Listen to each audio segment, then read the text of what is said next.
தாவேக தலைவர் விஜய்க்கு Y+ பிரிவு அல்லது Z பிரிவு பாதுகாப்பு வழங்க வேண்டும் என்று மத்திய உள்துறை அமைச்சகத்துக்கு பரிந்துரை செய்யப்பட்டுள்ளதாக கூறப்படுகிறது. தமிழக வெற்றிக் கழக தலைவரும் நடிகருமான விஜய்க்கு தற்போது மத்திய அரசின் Y பிரிவு பாதுகாப்பு வழங்கப்பட்டு வருகிறது. இந்த பாதுகாப்பை Y+ அல்லது Z பிரிவு பாதுகாப்பாக உயர்த்த வேண்டும் என்று CRPF பரிந்துரைத்துள்ளதாக தகவல்கள் வெளியாகியுள்ளது. தமிழ் திரையுலகில் உச்ச நட்சத்திரமாக வலம் வரும் நடிகர் விஜய் 1.5 ஆண்டுகளுக்கு முன்பாக தமிழக வெற்றிக் கழகம் என்ற கட்சியை தொடங்கினார். அதைத் தொடர்ந்து கட்சி மாநாடு, சுற்றுப்பயணம் என மக்களை சந்தித்து வருகிறார். கட்சி தொடங்கிய பின்னர் விஜயின் பாதுகாப்பை அதிகரிக்க வேண்டும் என்ற நோக்கில் மத்திய உள்துறை அமைச்சகம் அவருக்கு Y பிரிவு பாதுகாப்பு வழங்கியது. இந்நிலையில் சமீபத்தில் நடைபெற்ற கரூர் சுற்றுப்பயணத்தின் போது ஆயிரக்கணக்கான விஜய் ரசிகர்கள், தாவேக தொண்டர்கள், பொதுமக்கள் அவரை பார்ப்பதற்காக சூழ்ந்த போது கூட்ட நெரிசல் ஏற்பட்டு 41 பேர் பரிதாபமாக உயிரிழந்தனர். உயிரிழந்தவர்களில் குழந்தைகள், பெண்கள், வயதானவர்களும் அடக்கம்.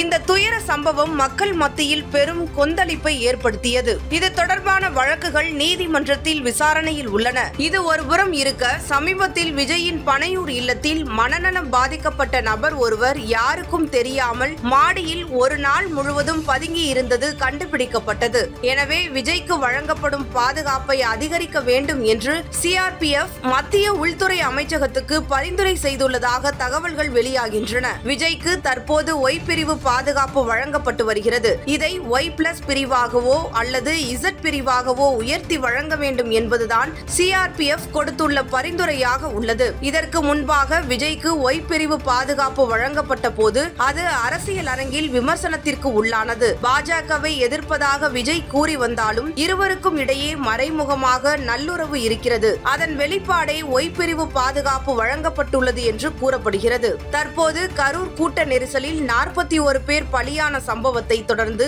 அதிமுக, பாஜக உள்ளிட்ட எதிர்க்கட்சிகள் விஜய்க்கு ஆதரவு அளித்து வருகின்றன. இது கூட்டணிக்கான சமிக்ஞை என்று அரசியல் விமர்சகர்கள் சிலர் கூறுகின்றனர். இந்த சூழலில் விஜயின் பாதுகாப்பை அதிகரிக்க பரிந்துரை செய்யப்பட்டுள்ளதாக வரும் தகவல் கூட்டணி தொடர்பான விவாதத்தை அதிகரித்துள்ளது. பாஜக கூட்டணியில் அதிமுக இணைந்த பிறகு கடந்த ஜூலை மாதம் அதிமுக பொதுச் செயலாளர் எடப்பாடி பழனிசாமிக்கு மத்திய உள்துறை அமைச்சகம் Z+ பாதுகாப்பு வழங்கியது குறிப்பிடத்தக்கது.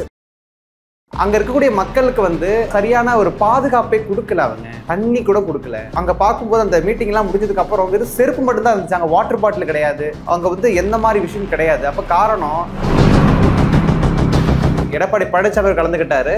அந்த நிகழ்ச்சியில 15,000 பேர் கலந்துக்கிட்டாங்க. எந்த அசம்பாவம் எதுவும் நடக்கல. இவங்க கூட்டத்துல 27,000 பேர் கலந்துருக்காங்க. அப்ப இவங்க இதுல இன்சிடென்ட் நடந்திருக்கு அப்படின்னா, விஜய் அவர்கள் என்ன பண்ணிருக்கணும் அப்படின்னா, என்ன சிஎம் சார் மிரட்டி பாக்குறீங்களா, என் மீது கை வைங்கள், என் தொண்டர் மீது கை வைக்கல அப்படின்னு எமோஷனலா அவர் இளைஞர்களை வன்முறைகளை தூண்டுற விதமா பேசியிருக்கிறாரு. விஜய் அவர்களுக்கு ஆதரவாக அதிமுக, பிஜேபின்னு கவசமா செயல்பட்டு வராங்க. அப்போ விஜயை இயக்குவதில் பிஜேபி தான் பின்புலமா இருக்கு.